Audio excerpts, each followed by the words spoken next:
Hello and welcome to Driving with Todd, and I'm Todd. We're going to do some Epica. Now, I got a request, or many requests, for one particular song and done in one particular way. So, a YouTuber that goes by the name of Jan K said, I think this is a nice song for you. Not too many growls. This concert is with orchestra and choir. See if you like it. It's Epica doing Chasing the Dragon live at Retrospect 2013. Now, I've done one song with Epica doing a track from Retrospect 2013, and it was dynamite. So this should be good too. Another YouTuber that goes by the YouTube name Apace, I think it's Apace is how it's pronounced. I see you started to do some Epica reactions. I'm so happy you decided to do that. I recommend the following songs in the specific order. The Phantom Agony, same studio live as this one. Chasing the Dragon, Retrospect Live. Unleashed, Design Your Universe, and Beyond the Matrix, and goes on and on and on. So the common theme there was the song Chasing the Dragon. Another YouTuber says, now this one YouTuber goes by the name of R. Olson. Chasing the Dragon, Unleashed, and Design Your Universe live from Retrospect is essential Epica tracks.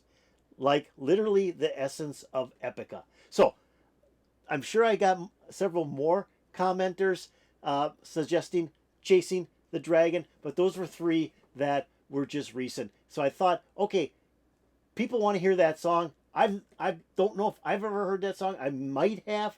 I don't know. So we're going to watch Epica at Retrospect 2013 doing the song Chasing the Dragon. And here we go.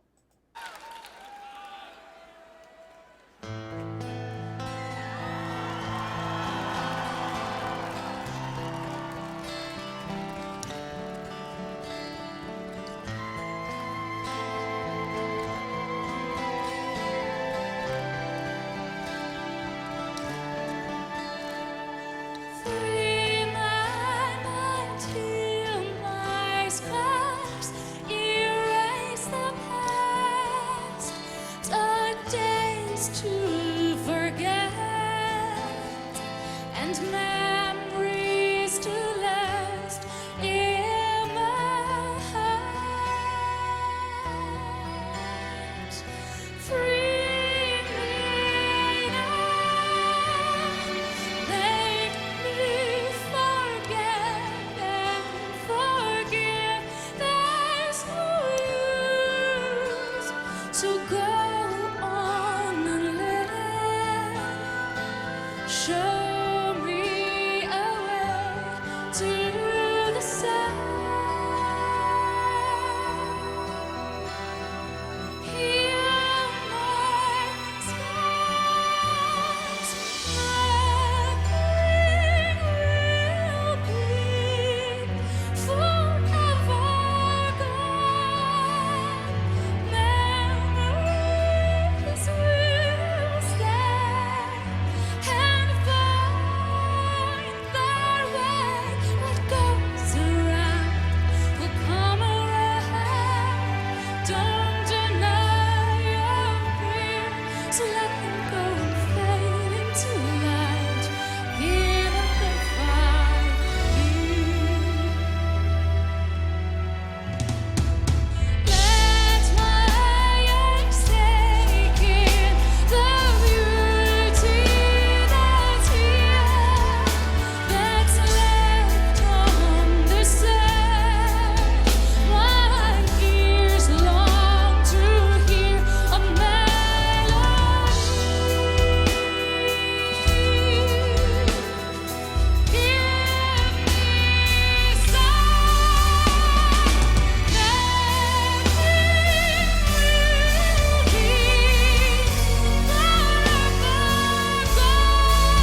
I mean, Simone's voice is just awesome. I mean, it is just really awesome.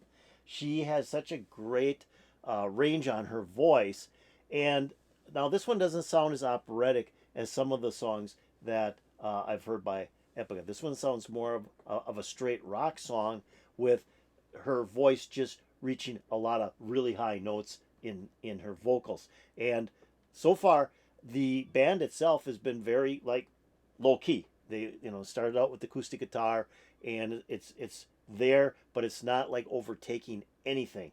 And what I think is more powerful in the music is the full orchestra. That full orchestra is just like carrying this song, and that is just so cool to have that orchestra on stage. And I believe there's a choir as well, if I remember from the last Epica song that I did from the Retrospect concert.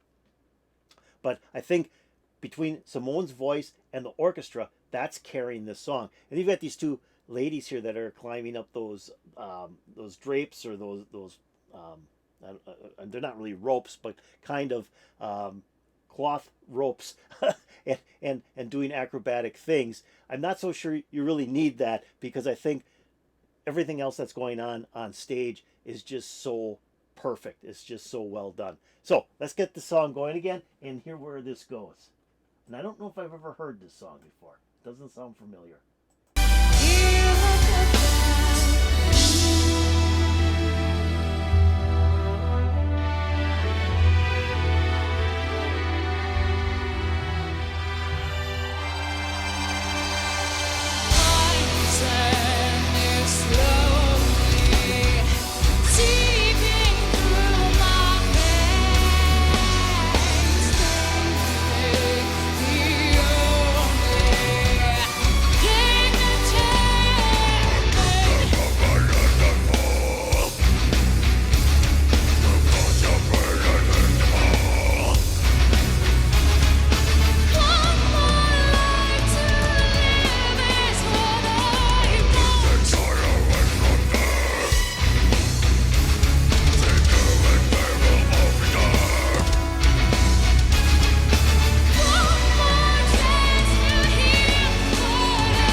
Okay, so we had a little bit of groveling in there. It was Mark Jansen, I think, is the guitar player from Epica, and he was doing a little bit of growling there, and it kind of fit in again with the song. I'm not a big fan of that, like throughout a whole song. So I'm not a death metal person or anything like that. But I like the fact that they fit this into the song, and it kind of offsets Simone's vocals. They're kind of like, as they said, Beauty and the Beast, and it fits so well in the songs. And he didn't do a lot, just a couple of lines there, but it just fits so well into the song, and it made you kind of like, oh wow, that was cool. So let's see where this goes. I mean, her voice is just fantastic on this song, though, just fantastic.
Okay, that was pretty cool. That was pretty cool. The drumming kind of led this whole thing here. I mean, the drummer was just really hammering the drums and almost leading the orchestra. It was really kind of cool because, I mean, so far, like I said, the orchestra, I think, is standing out more than the guitars and the keyboards and so on and so forth. I mean, you can hear them, but they're not like in your face. But the drumming here was great. I mean, the drummer just took over the song, and that was phenomenal. And then, again, I think it's Mark Jansen was doing the growling, and you could see the crowd was getting into it, and they were like mouthing what he was saying. That was really cool. It just fit so well. I mean, there was such a crescendo there, and then Simone came back in again. But really cool section of the song. That was really cool. I love that. Okay, let's take this back and get this going again.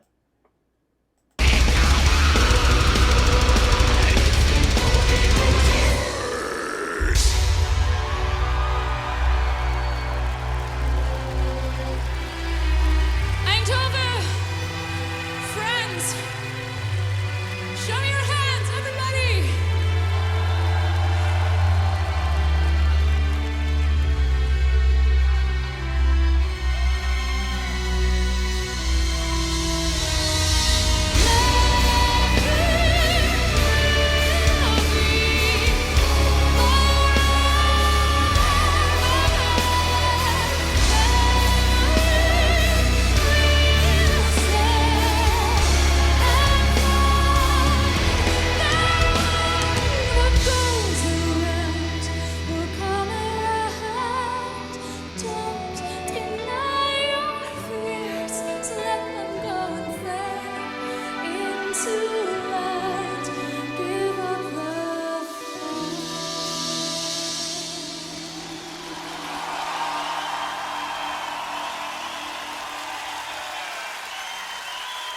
Thank you so much.